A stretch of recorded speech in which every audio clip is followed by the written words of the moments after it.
officials have the toughest task of all. I don't know how you assess any penalties here. You know, I say why don't they just meet outside in the tunnel after the ball game and get it on some more. On this fateful day in 2006, one of college football's most infamous moments would occur. In a game that featured the University of Miami and FIU, what took place was so outrageous and disgraceful, the aftermath, which would be devastating, included 31 suspensions. Now, let me give you some context. Florida International University, located in Miami. Today, the Panthers get big brother to the east, the University of Miami, located in Coral Gables. Miami and FIU's campus are only 9 miles apart, so to say that these kids were familiar with each other would be an understatement. They were probably going to the same parties, some of them probably hung out, but at the end of the day, Miami is a private university, plus they're a way better football program. That would mean that all the better high school football players in the area went to Miami, while the lesser players who didn't get recruited to Miami probably went to FIU. This already had a recipe for animosity. It also doesn't help that Miami had developed a reputation as being, let's call it, undisciplined. Now put these two schools on the field against one another, you're just begging for something to go down. Now we got a little 7 going on, a little frustration. These two teams have been chippy the entire game. Well after plays, players from FIU were still going at it. Miami would score their second touchdown of the game, where he would then wave to the FIU sideline, then take a bow, which would later be flagged for an excessive celebration penalty. This seemed to have put the FIU players over the edge, because more than 30 seconds after the play was over, dudes were still jawing at one another. The tension between FIU and Miami had been building the entire game. Inevitably, it was going to snap.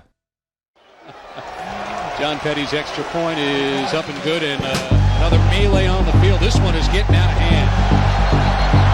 Flags all over the place, and this is ugly. Very ugly.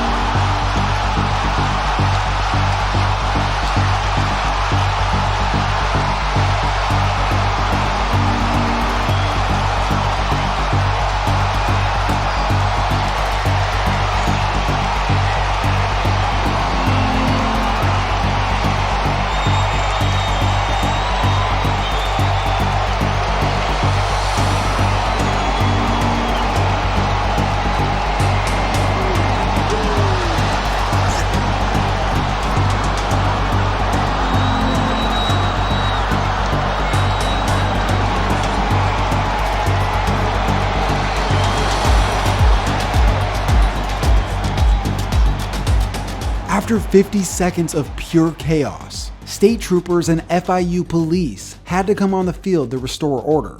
After the teams finally began separating towards their own sidelines, the referees huddled up to discuss how they were going to penalize this brawl. It took them nearly 15 minutes to come up with an answer. That had to be the longest 15 minutes of all time. During that break in the action, Miami was seen celebrating and chanting, with fans proud of what had just gone down, and other fans fighting in the crowd, eventually to be stopped by the local police. But that's not even the worst part. Listen to what the other commentator during this broadcast had to say following the fight. Now the Metro-Dade police trying to restore order. And that's what I'm talking about.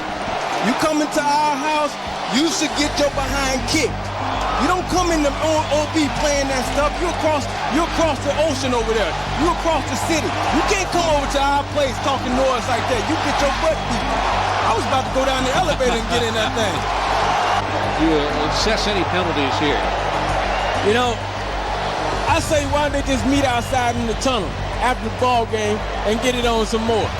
So this commentator, Lamar Thomas, was a former player for the Hurricanes back in the early 90s. Lamar was one of the program's best receivers ever, but he wasn't exactly the greatest guy in the world. In 1996, he was charged with aggravated battery after beating his pregnant fiancée. Lamar pled no contest and served jail time. Then he allegedly beat her again in 1997. He probably never deserved to be in that booth in the first place. Because of those comments he made during that game, Lamar Thomas was immediately fired. When the broadcast re-aired, they had cut those comments he made. Like I said in the beginning, 31 players would be suspended, 13 from Miami and 18 from FIU. Most of these guys served one-game suspensions. Number 26 for FIU, Chris Smith, was thrown off the team for this.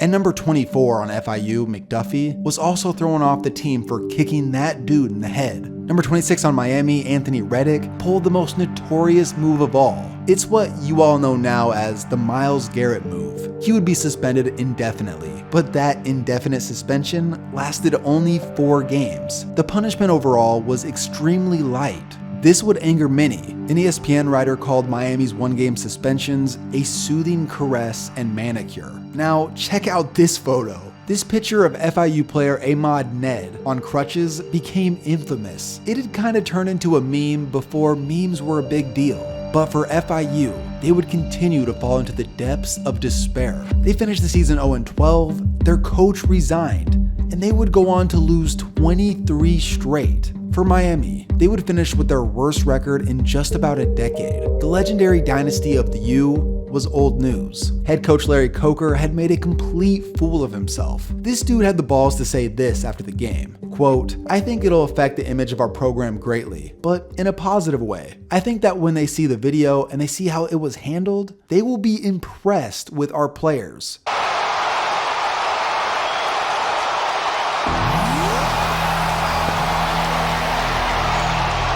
You know what we be saying right now? We ready, we ready, we ready.